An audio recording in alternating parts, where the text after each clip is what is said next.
Your nightly news with Rachel Williams begins now.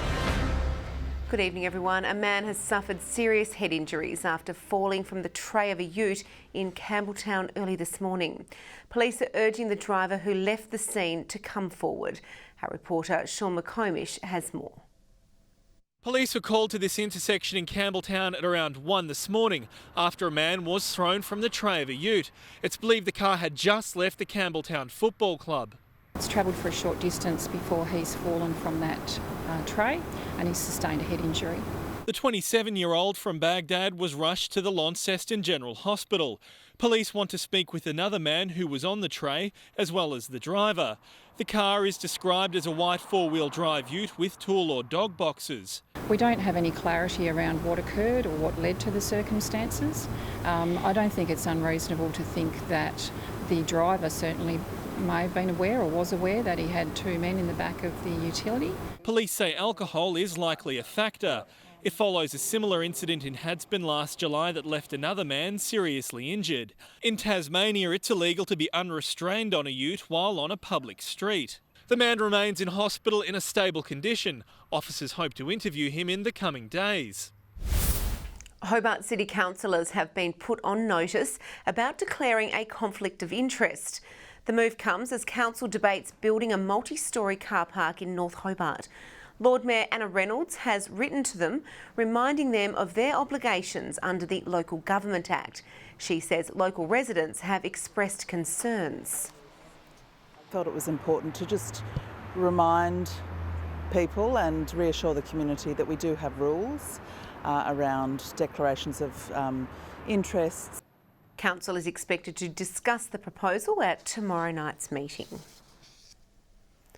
Labor says the consultation period around changes to school intake areas should be extended. Parents at Risdon Vale Primary School claim they only found out about the plans this week. The current proposal would see part of the suburb moved into another zone. We're unaware of the whole consultation process until it was posted on the Facebook page of the local neighbourhood house. There are a million ways that this could have been communicated to us and we could have had more of a chance to be able to submit things back. Education Minister Jeremy Rockcliffe, however, has rejected the claims. He says the department wrote to every parent informing them of the rezoning process. Tasmanian residents can now help researchers track roadkill at the touch of a button. A new smartphone app has been launched in Tasmania today, allowing drivers to record where animals are being hit by motorists. Tasmania is home to some of the rarest wildlife on the planet, but it faces threats each day. It's estimated 300,000 mammals a year are hit and killed by motorists, with many more birds and reptiles also falling victim. Unfortunately, Tasmania is known as the roadkill capital of the world, but it is also leading in terms of trying to mitigate it. Residents can now help reduce the toll with a new app launched today. The former Tasmanian of the Year has created it as part of his PhD studies, allowing drivers to photograph, report the location and identify dead animals. Automatically sent with the GPS, the time and the date and the photo, so that when I look at the website I can tell exactly where it was, when it was. Data will be collected nationwide and distributed to governments and researchers. The Federal Environment Minister says it's a game changer for those looking to reduce the toll. Researchers can see what's happening with our wildlife, where they're moving, pick up some trends. So road safety and science come together. Senator Erica Betts says the project gives the community a role in preserving our unique ecosystem. To map it and try to see what we can as a community do in this area. It's practical environmentalism. And we're being encouraged to start reporting from next month. To give the youngsters something positive that they can be doing, as well as adults, all the people travelling around Australia. The Roadkill Reporter app is available on all devices. John Hunt, 7 Tasmania News. Cataract Gorge was a paddler's playground today as Hydro Tasmania opened the hatch on its annual water release. Kayakers hit the rapids flowing into the First Basin with a massive torrent released from Trevellyn Dam. One Olympic swimming pool released every minute and a half through 3 valves in the base of the dam. All this water is a real attraction for canoeists.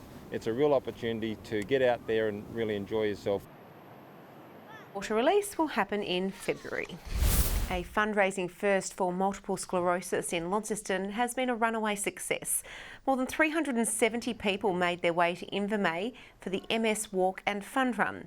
It wasn't just about awareness, with $25,000 collected to help those living with the disease.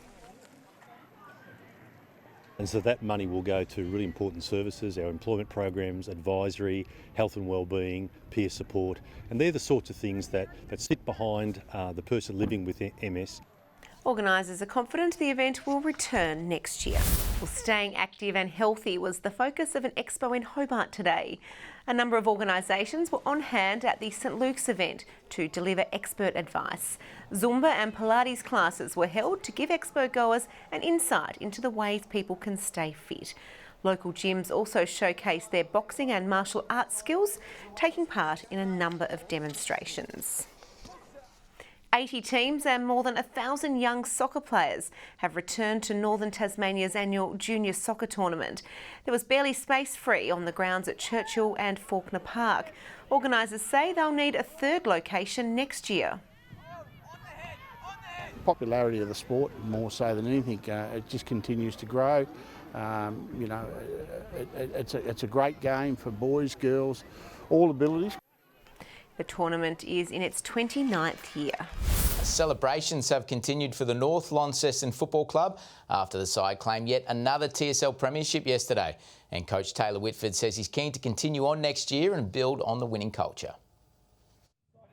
Still buzzing a day after the final siren. That good bus ride home, I tell you what. The club etching its name into the Tasmanian football history books against Lauderdale at Blunston Arena yesterday, claiming its third flag in a row and fifth in the past 6 years. And a lot's been spoken of the new faces, but realistically they're North Launceston premiership players now. So, they're a part of our club forever, and we just don't want to stop now. It's about sustained success for this footy club. We want to be a powerhouse of this competition, now and in the future.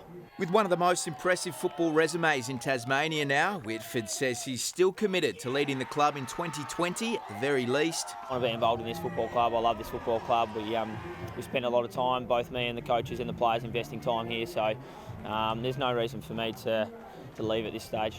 But with former Bombers premiership coach Zane Littlejohn, along with former Launceston coach Sam Lonergan now involved at AFL level, Whitford is hoping to follow a similar path.